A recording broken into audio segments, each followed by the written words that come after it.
Hello, and welcome back to the Technically Speaking podcast. I am joined, as always, by Shay. Hello, everybody. And we'd like to first apologise for last week. There was a couple of audio issues. Do you want to elaborate more, Shay? Is there more of that? Yeah, I didn't have the right drivers installed. Yeah. So which should be fixed and ready to go this week. All good. Hopefully we'll remember to. Yep. Hopefully audio should get better in the future, as I have a bit more experience, that's all, with this microphone. Yeah. Plus, we might even get two microphones. Know. Don't be mad. That's insane, man. What are you saying? Don't promise them anything. It'll go to their heads. First up on this week, Apple have sent out their invites for the WWDC event. Yep. Now, there has been some speculation with these invites because how they're shaped. I'm sure we'll probably put a picture up for you now just so you can see. For anyone listening on YouTube, for Spotify, I would recommend Googling it because I can't explain it to you. Or go watch the YouTube version. Yeah. And give us extra reviews. That would also be handy.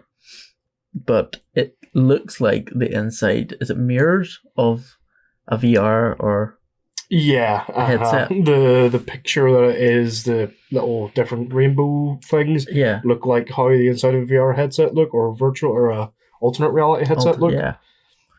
So there has been speculations that they may announce their new headset, AR headset, which has been speculated for some time. There is some rumours about it. So WWDC is historically it has been more for software and developer options. So with that being said, there has been rumours out there that they think this is going to be a developer only version of the headset. Yeah. So, it could, and the rumour is the £3,000. Yeah. Sorry, $3,000. Sorry, my I wasn't American enough there. With how the pound currently is, it's about don't date it, Shay. Even it's post-Brexit, it could be the next 20 years time. So it is $3,000. What do you think? Developer only? Will we see this in an Apple store? Will it be available for consumer purchase? I think it's going to be a dev, because this is if I'm right, this is the first time Apple's ever done a VR headset. It's their fresh new hardware system, so it's not like a new MacBook or a new, this is a completely different operating system. Yeah, and especially because they're releasing it at the WWDC, I don't know much about the Apple world, as you know, but it would make sense to me that it would be a developer thing and that we're not going to see that in stores. Yeah. Especially the ramblings about having something $3,000. If that's for consumers, you've not a hope. You'll see YouTubers and celebrities buying it, but you're not going to get much sales other than that. There could be a couple of people like me in the world. Yeah, exactly. But have slightly more money. Must be nice. I would very safely say it's going to be a developer only thing, and you're not going to see it in stores. It'll be for dev only accounts on the Apple Store. Do you see? I disagree. I think we will see it in store because there will be a consumer one released eventually. Yeah, of course. And they'll want to build hype about it. So I could see, like the main Apple Store on Fifth Avenue, or the big one in London. Definitely not like our wee one in Belfast. They probably will have it. They didn't have an iPhone 14. I could see it being kind of like, you could go in and try it, put it on. Absolutely. For that year. So I think we will see it in stores, probably not to purchase. That's what I meant. I mean, you'll see it in stores for demos. Yeah. Sure, I could absolutely see that, but not for sale. Yeah, because they're going to want to build some hype. I think there possibly could be an option to buy it if you really wanted to, and that's why the price is so high, to deter. Yeah. Because the developers will have to first take on what it is as a device and start, because it is a whole new operating system we're assuming they're using. They'll have to build their apps around this new operating system and get everything ready and for the consumer launch, so that it's not like if you buy it as a consumer, you have to wait for they're basically putting it into alpha. Yeah. From a game dev's point of view, they're putting it in alpha. Yeah. They're giving it to a specific set of people and going, hey, give this a go. But normal people can buy it just for an increased price, and there's not going to be that much to do with it. Yeah. Unless you're a dev. Yeah. Possibly you could see it like they could test the apps as they come out, which could be interesting. Oh yeah, absolutely, yeah, I could see that. Do you think it'll be Apple exclusive? What do you mean? Oh. You know how they were talking about... Oh yeah, will it be an accessory for the iPhone? Uh-huh. I don't know. I don't know either, to be honest, because I think there'll be... I understand there's going to be a lot of that, you know, it's only for iPhone, so you have to buy an iPhone with it, and that's cool and all, but I think they're going to miss out a massive customer base if they make it have to be an iPhone thing. Do you see, the thing I think about it is it will work for, like, say, like your Google Pixel 7 Pro, but it won't be the same experience. The same way, like, you could get an iPad with your Google Pixel 7 Pro, but your iPad's not going to be able to do the things that my iPad could do. Like AirDrop and all these tools.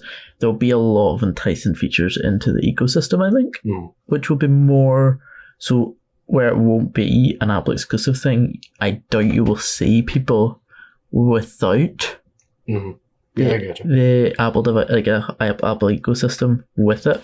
Yeah, if you know what I mean. Okay. So it's like, probably a perfect example is like the Apple HomePod. You don't need an iPhone for the Apple HomePod.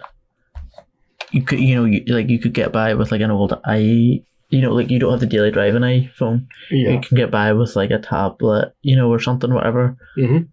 But your experience is going to be the more you're into the Apple ecosystem, the more beneficial it's going to be, the more you'll get out of it. The more features you'll have. Yeah, so like for someone who's quite deep in the Apple ecosystem, it has their Apple Watch, has their AirPods, has their iPhone, and then gets an Apple HomePod, they'll now be able to control their smart home from their phone if they're walking home and listening to music from their AirPods that are already in their ear, just by saying, "Hey Siri." Mm-hmm. Sorry if that's off anyone's. Or like straight from your watch, you could have shortcut. So I think it will be something that is heavily pushed, but I can't see it being purely exclusive. It could be made purposefully to be really bad to entice you to buy that iPhone. Yeah. But I think it will be more pull factors rather than push. So instead of pushing you towards the iPhone, it'll be things to entice you in. Yeah. Rather, if you know what I mean. Yeah, I get you. So one thing I'd like to talk about on this episode of the podcast, Ethan. Whoa, that was quick. Is ChatGPT 4, the newest update to ChatGPT, which came out end of last month. So we're a wee bit late on it. We're a wee bit late, but we get there eventually. We can still talk about it. But one of the main things about it that I've seen is the image to text thing on it, which means you can input an image and it will translate it into text, which is quite cool. Yes. So it will actually explain out what it sees. Yes. Which is quite cool. And I think between it and Midjourney, you could create some stunning stuff. Yeah. Because as a human, talking to Midjourney can be difficult unless you've put a lot of hours into learning how to speak to it. Basically learning a new language is what it's like. It's very difficult to get exactly what you want out of Midjourney, especially if you haven't put in the hours to actually learn and talk to it a lot. But having an AI talk to an AI, they both speak the same. It's like a translator. Yeah. I think it'll be like a translator. You already have someone who speaks the same language, so you can tell them what you want to see, and then it will tell Midjourney what you want to see, and it will do it pretty damn good. I'm going to do a few tests, actually, after we record this with it. I'm actually probably going to subscribe to ChatGPT so I can get ChatGPT 4 and see how that goes. I think it'll be interesting. Just as you say, translation, I had never thought of this because I don't keep up with the AI as much as you would. Yeah.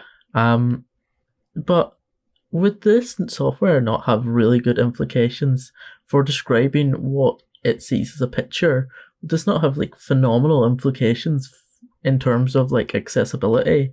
So if you're blind and wanting to like watch a movie, That's a very good point. That is a very good point. I've never thought of that.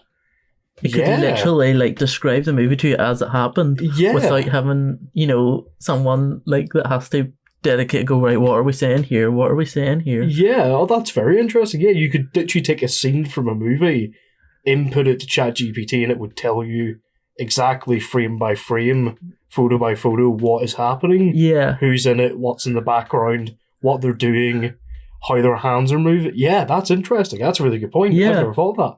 That's really cool. Literally, but as you said, the translation, it like a spark lit. Little light bulb. Yeah.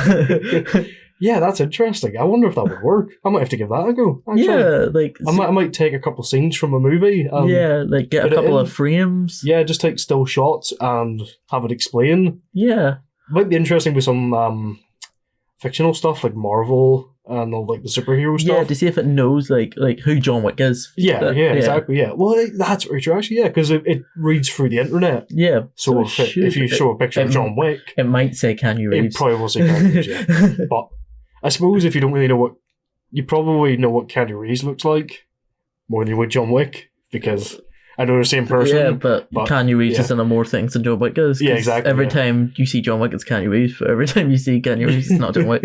So, but no, sorry for that. But that's a really interesting subject. We'll have to test this sometime. We'll come back to you in future podcasts with some tests. Yeah, I will definitely do a few tests. So we'll chat GPT and see what we can figure out with that. That would be interesting. But even for, as you were saying, sorry, back on your after that 5-minute rant there, it's all right. It's another 5 minutes. That is really interesting, because in terms of scopes for like writers or something, it could help really like visualize what they, you know, like how to describe it and see what people would see in their minds, what they're describing it.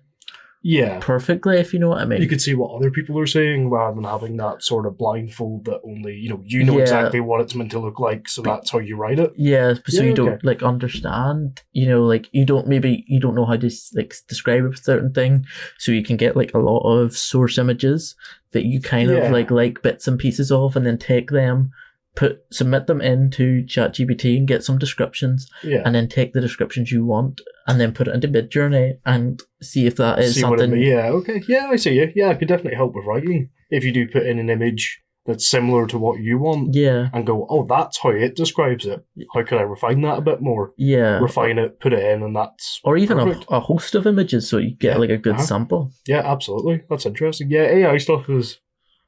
The leaps AI has made the past few years has been insane.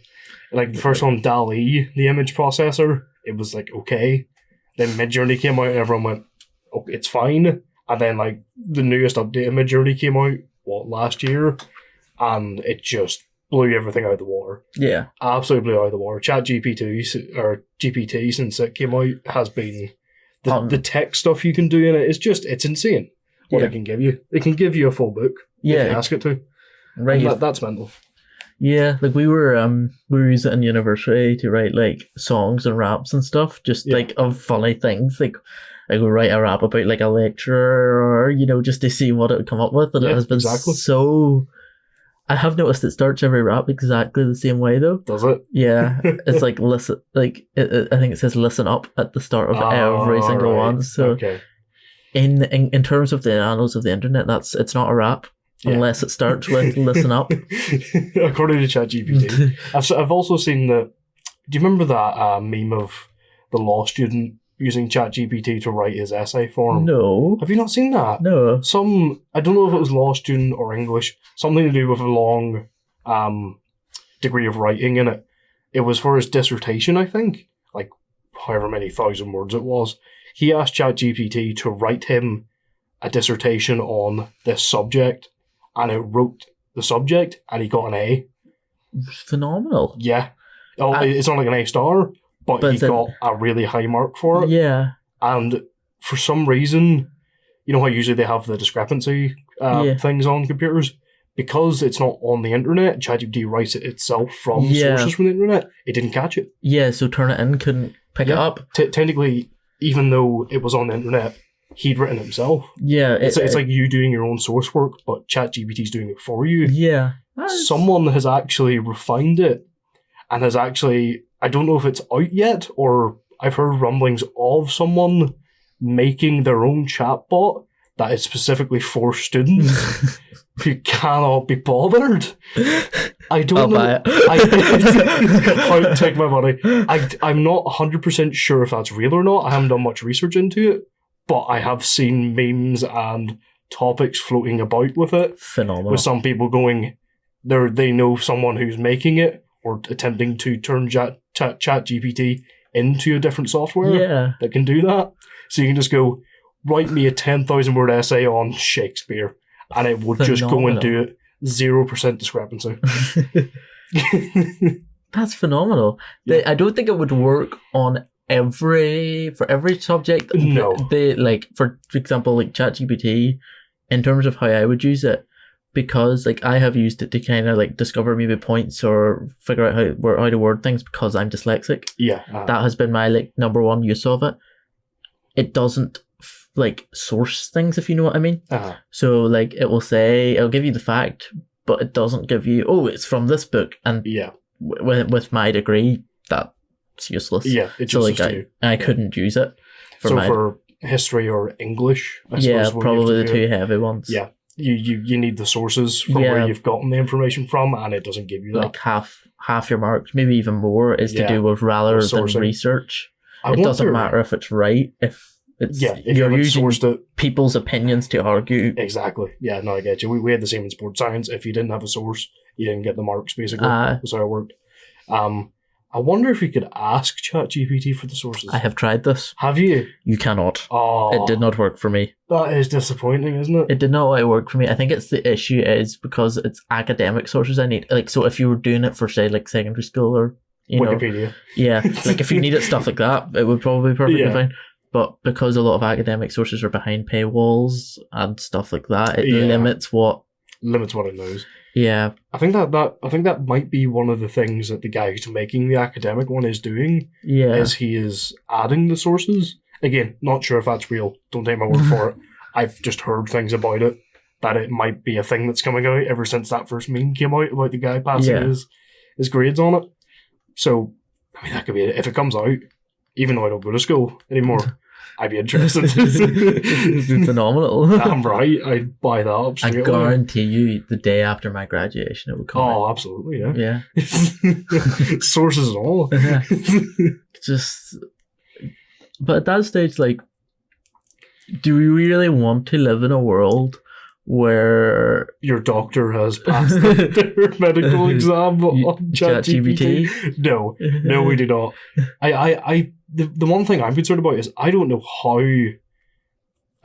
like the discrepancy thing is going to be able to realise that it's ChatGPT. I don't know. I heard a rumour going around that Turnitin could now, like, recognise it. Right.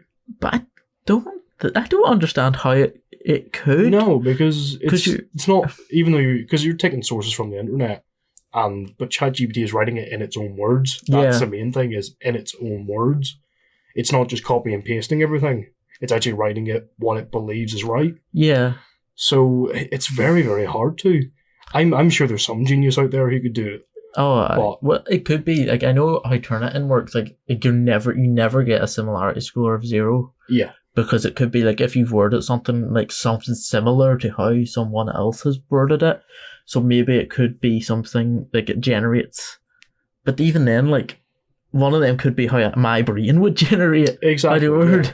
That's the thing. You really can't distinguish much between ChatGPT and a human brain anymore. No. With how it writes things, which is very scary. It's terrifying. I've not watched all of the Terminators, but I'm pretty sure most of them are about robot bad. I haven't watched any of the Terminators. What? You're a madman. Watch Terminator 1. We'll be doing that after this. So after doing a little bit of research into this, a student of the Cardiff University did actually get a very high grade. He got his first ever first, which I believe is the highest mark he ever received at the university, whereas usually he received a low 2.1.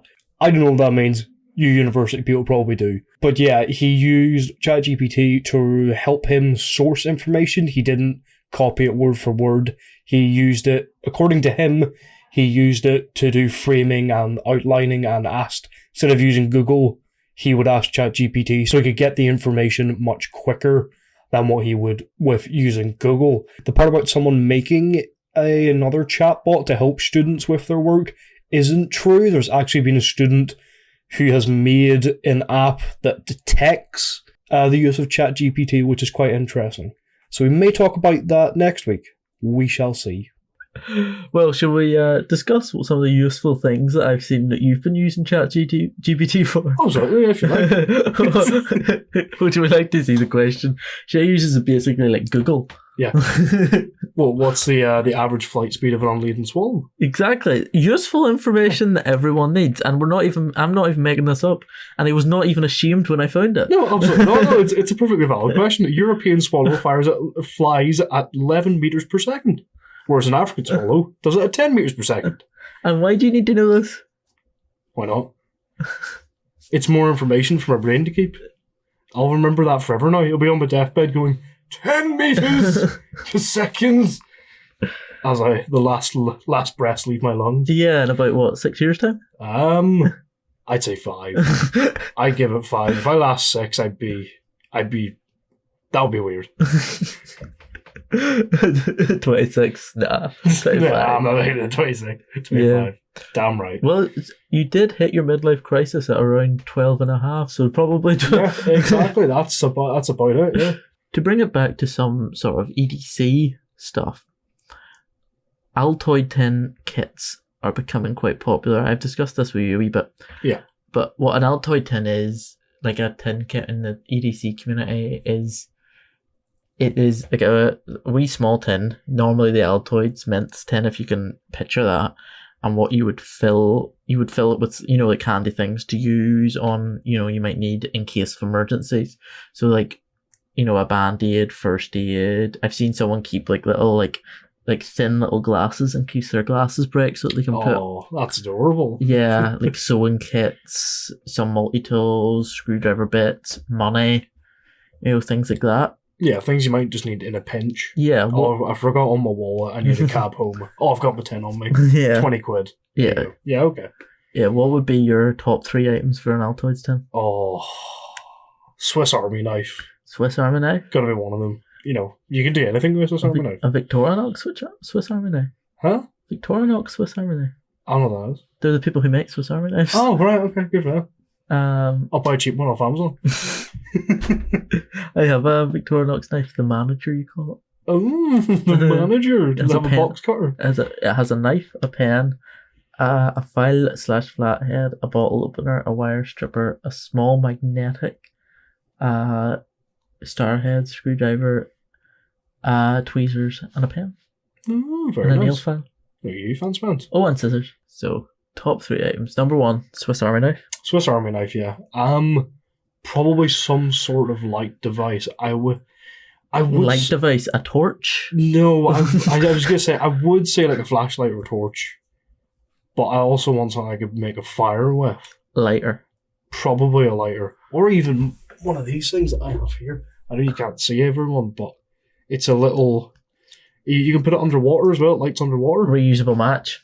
Reusable match. Ah. It's very nice. You just put a wee bit of oil or lighter fluid in the bottom, and it lasts for like weeks. Yeah. Basically, a refill.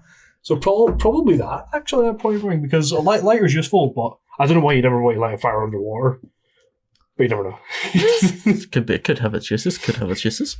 And then your final top 3. This is a tough one, really, isn't it? Well, I've got everything I could ever possibly need to defend myself in Swiss Army knife, because it's a knife and made by Swiss people. I've got famously good at war. Damn right, yeah, fantastic. They usually just stay out of it, which is the best. As a bit of history fact for you, as the history student, the reason they're famously neutral is because they were so good at war. Everyone paid them to not go to war with them. I respect it. And now they make cheese and watches. Oh, and chocolate. I was going to say, don't forget about the chocolate. Oh, I could do with some chocolate. Yeah, Swiss Army knife, underwater lighter matchstick thing. Oh, it's tough even, I don't know. Probably something with first aid. Little tiny little first aid kit or something. Mm-hmm. Tiny one for Barbie dolls. A single plaster that you could cut up with your Swiss Army knife. A little Hello Kitty bandage. Exactly. put on my knee because I scrape it. You never know. Those could get infected, Ethan. Exactly. That could save my life. That Hello Kitty. You could light it with your reusable lighter, even if you're underwater. See, there we go. That's what it's used for. We found it out, people. So you could disinfect it. It would hurt a lot. Oh yeah, I bet it would.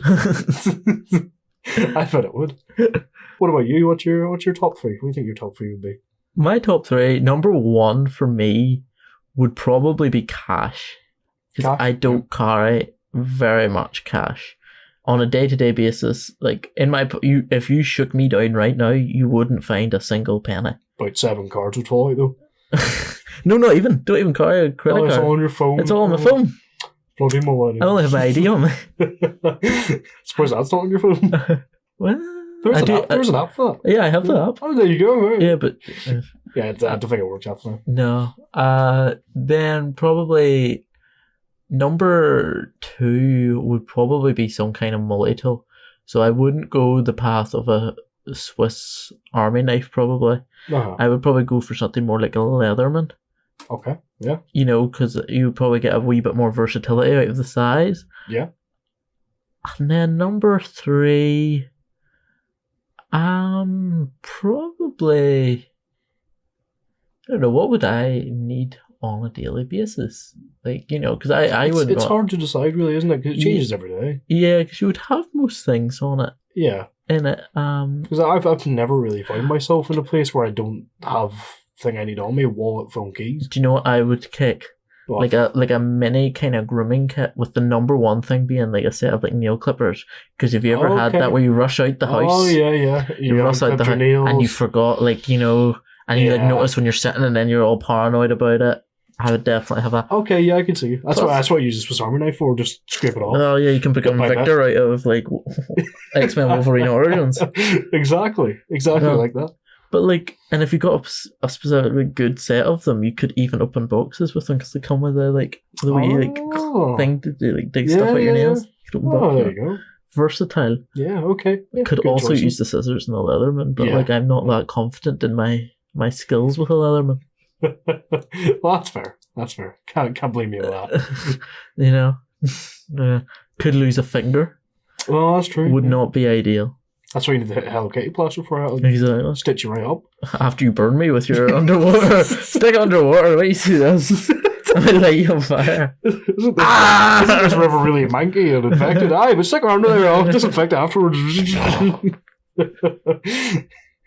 We'd be our 2 tins combined. We'd be unstoppable. You and your Hello Kitty sticker. Damn right. One time use as well. Cut it up with your wee Swiss Army knife. after make it last. Do these tiny strips. Oh no, I've got one more than 2 centimeters.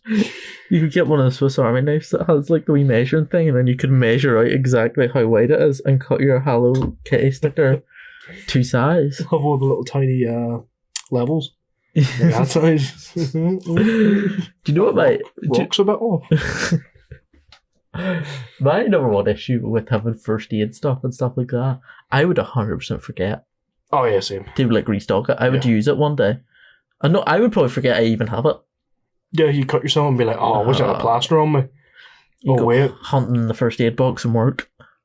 You go home and you've been sat there sucking on your finger all day and you go, reach in your pocket, you take your phone out and you're like, oh, for God's sake. That, and until you like, for the first, like, I'd say for the first week, you'd be like, ready for anything. Oh, yeah. I've got my altoids tin. After the first week, you forget it exists because you never use it in the first week. And then after the first week, you'd be like, and then someone would be like, you know, like, oh, you'd be like, oh, I wish I had a knife to cut this box open.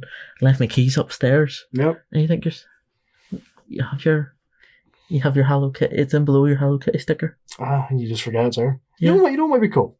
A built-in knife phone case. Have a knife built into your phone case. I don't think I've seen that. That might be cool. Sounds illegal. Probably is, because it is a concealed knife. I've seen... Also, it's a switchblade. Yeah. Because that is legal. Well, in this country, the only thing... No, it isn't, because Jerry has a switchblade. No, because the only The only legal requirement in this country is it has to be below 3 inches and non-locking. Oh, yeah. So then. That's why Leathermans are a wee bit hard to get in this country, because they're all locking. Otherwise, you can car it on your own property and all, but you can't do a public car. Yeah, okay. That makes sense. That'd be cool. Just have like, I need a knife. Oh, wait, I've got my phone. There is and people look at you like you're absolutely bonkers. There is a taser phone case I've seen. I've not seen a knife one. I've seen the taser ones, yeah. It also charges your phone. Yeah. I mean, that's genius. I've actually feed. You actually turn it the wrong direction and you just tase yourself. It's not a ranged taser. It doesn't need to be. Well, to be fair, you would be the type of person to tase yourself. I'd hold it against my chest and test it. You would be the type of person to fall over drunk and land on your taser and tase yourself. Oh, absolutely. That's why I could never have one. That's why I could never have an actual gun. Dear God, could you imagine me? I'd die from the first week. A world with you where you have a gun is not a world I want to live in. Thank you all for listening to this week's rendition of the Technically Speaking podcast. We have been your hosts, Shay and Ethan. To find more of us, take the links down below, and thank you for listening. See ya.